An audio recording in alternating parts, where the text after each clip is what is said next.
lot of food goes stale or rotten when it's exposed to air or moisture. What happens if they stay in a vacuum chamber where it doesn't have either one?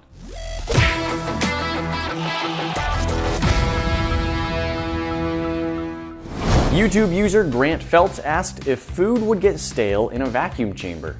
Grant, that is a great question, and we would love to try that out. So today, we've got a variety of foods that go bad when they're left out. We've got some jars that we're gonna try and turn into small vacuum chambers with the food in them and see what happens to that food after a couple of weeks. Here's what we're going to try. We'll modify these jars so they can hold a vacuum with the food inside. We'll have some food in the vacuumed jars, as well as keeping some food out of the jars as a control. After 2 weeks, we'll see what's happened. We've got 5 different foods that we're gonna test, so let's take a look at them. First, we have a couple of apples. We'll cut these into slices. One bunch of apple slices will go into a jar with all of the air sucked out. The other batch of apple slices will still go in a jar, but we'll leave the lid off. Hopefully we can keep too many fruit flies from finding it. We may end up putting a thin cloth barrier just to keep them out. We've got some milk with an expiration date of less than 2 weeks from now, and we're gonna put some of it in the jar in a vacuum and some of it just leaving it in the bottle and let it sit for 2 weeks and see what happens.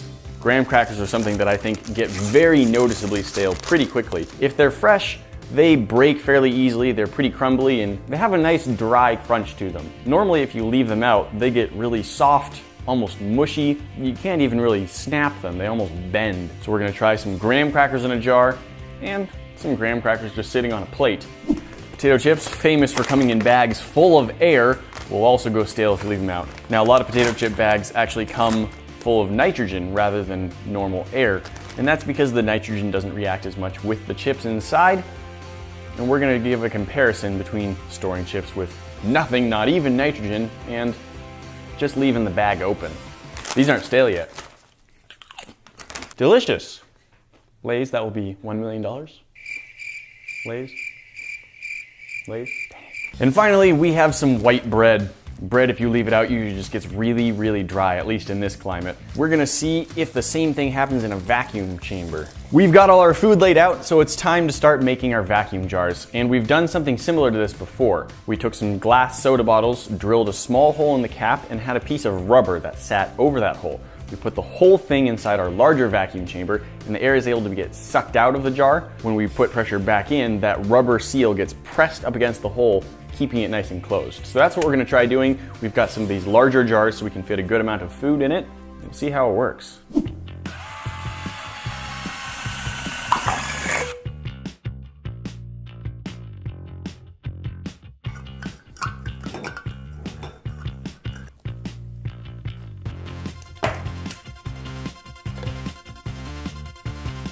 Now we're using some electrical tape to hold this rubber in place.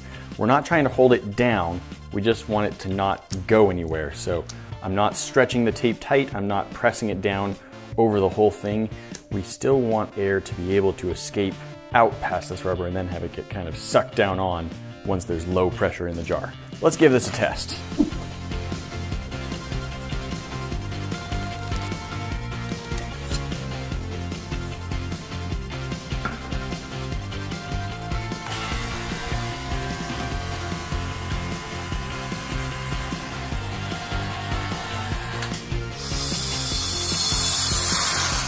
Beautiful. We let the air back into the main jar, but the rubber stopper prevented it from filling the little jar. Now I think if we peel this stopper away, we'll hear the air and watch the marshmallows collapse a little.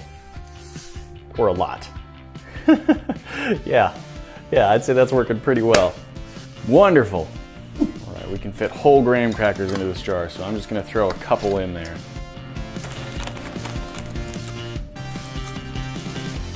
Whole slice of bread does not fit in, but I'll just cut it in half.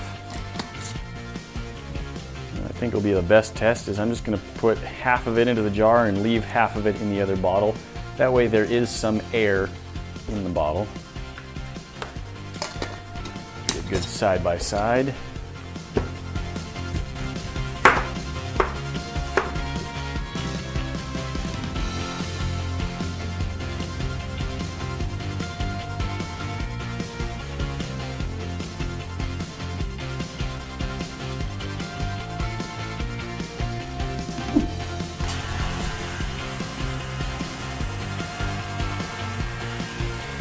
Don't expect graham crackers are gonna do a whole lot in a vacuum.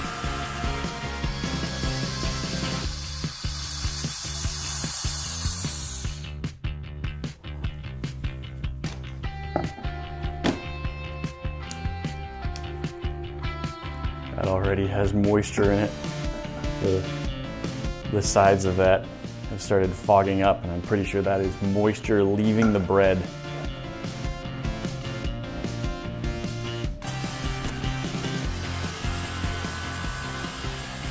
I think all that moisture cleared up too.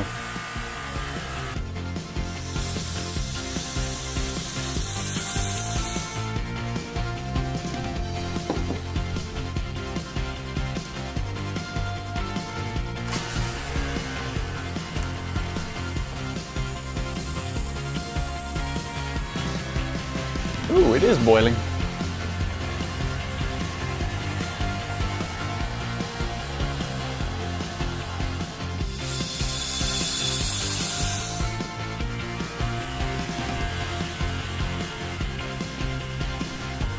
The juice seems to be getting pulled right out of our apples. It's kind of hard to keep them in zero pressure and keep all the juice in place. So the results on the apples may be a little strange.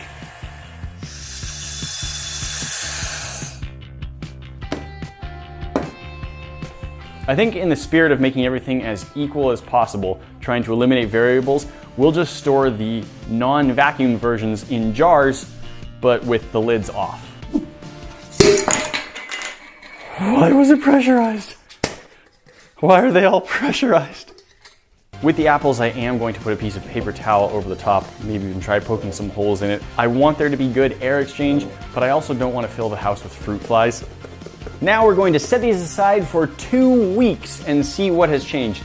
The milk will be in the fridge, both of them. Everything else will just be sitting out. Time has now passed, and in fact, more time than we originally planned. We were gonna go for 2 weeks, and then we just got busy with our schedule of filming other videos, so it's actually been 4 weeks that we've let these things sit out, which is plenty of time for stuff to go bad. Let's see how things are. We're gonna start by just popping all of the seals, and we'll see. It's possible that we haven't kept a perfect vacuum on all of these, but we'll see how much air seems to rush in as we break the seals on them.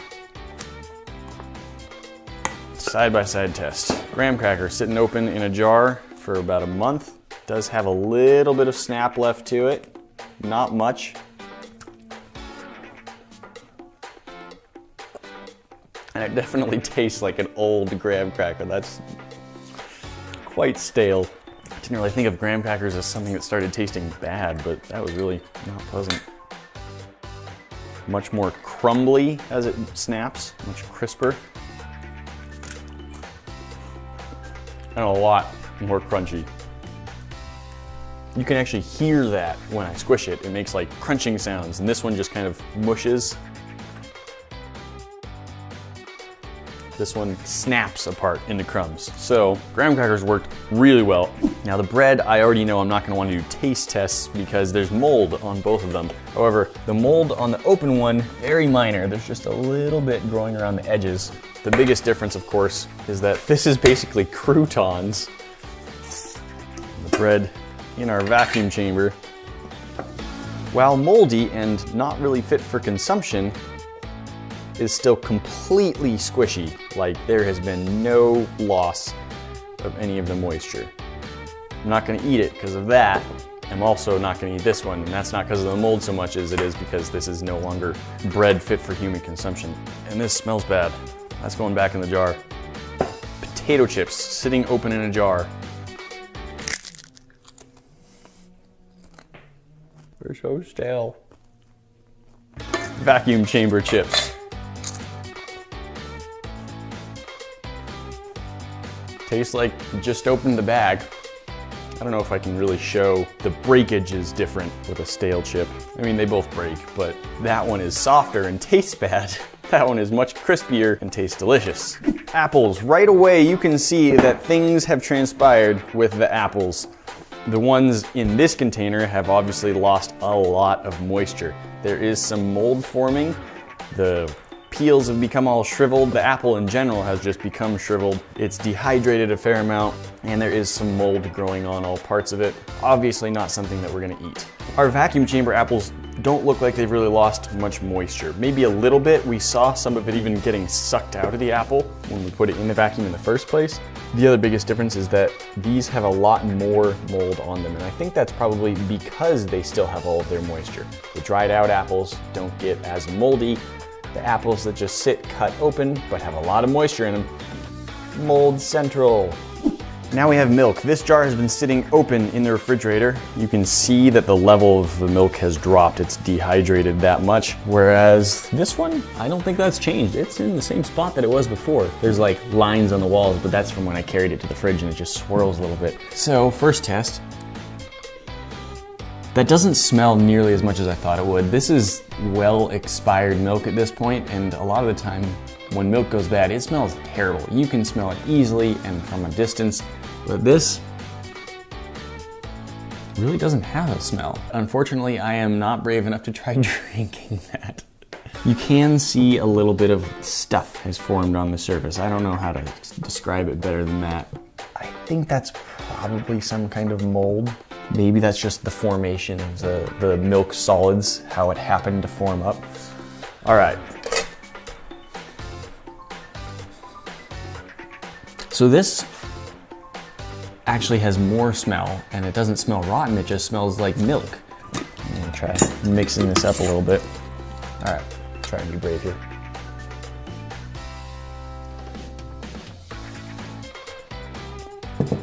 It's not still good.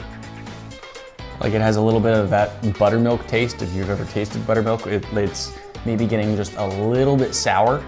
If you've ever just had milk that's gone bad, like you accidentally poured a cup of it or in your cereal, like it's disgusting and you want to spit it out and maybe go vomit right away. It doesn't taste like that, but I'm impressed at how well it preserved this one. That is about 3 weeks past expiration now. Grant Phelps, what you asked is if food will get stale in a vacuum chamber, and I think that we have demonstrated that in terms of just going stale, a vacuum does a really good job. Our graham crackers and our potato chips taste like they're completely new. They haven't gone bad at all, and I think that this is a decent way to preserve them. I don't know that it's any better than just keeping them in a sealed Ziploc bag or something like that, but this did work. The bread did not go stale. It did keep that from happening, but it did not prevent it from rotting. This has mold all over it and is definitely not edible. Same thing with the apple. It didn't dry out, but it did go bad. It's moldy and you can't eat that. The milk, I think it probably preserved it somewhat. It didn't go bad as much as this one, which I admit I'm not willing to taste because yuck, but it's still not good. So keeping it from going stale, yes it does. Keeping it from going bad in all situations, no, it definitely does not. Grant, thank you for your great idea of something scientific we could try out using our vacuum chamber. If you check your YouTube inbox, we're gonna be sending you 25 bucks. And guys, remember, if you've got a good idea, let us know down in the comments. And if we use it to make a video, we will send you $25. Guys, that's not all. We've always got more for you. See that box up at the top will transport you directly to our last video, and you should go check that one out. The other box will show you what YouTube thinks you should be watching next. And if you're not a subscriber, just hit this bomb to get in the club, and that way you never miss out on a video. Don't forget to ring that bell, and we will see you in the next one. Talk to you then.